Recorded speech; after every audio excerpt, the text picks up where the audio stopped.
మనిషి యొక్క గుర్తింపును బట్టే, అంటే గ్రహింపును బట్టే మనం గుర్తించగలము.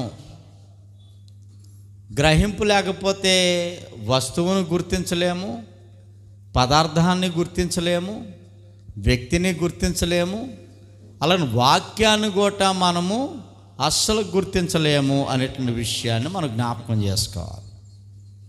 వాక్యాన్ని కూడా గుర్తించడానికి గ్రహింపు అవసరమా అంటే ఎస్, అవసరం.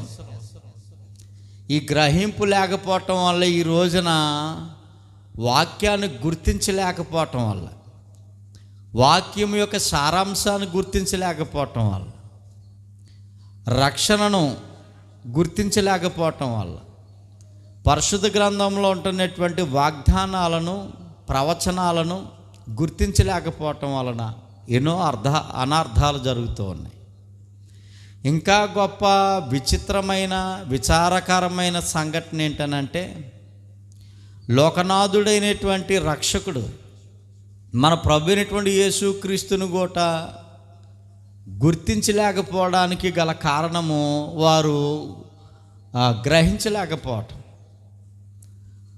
ప్రభువును గుర్తించడానికి గ్రహింపు అనేటువంటిది వారికి లేకపోవటం వల్ల ఈ లోకంలో ఉన్నటువంటి వారికి ఎప్పటికీ చాలామంది ప్రభువును గుర్తించలేనటువంటి పరిస్థితిలో ఉన్నారు. ఇది కొంచెం విచారకరమైన సంఘటనే.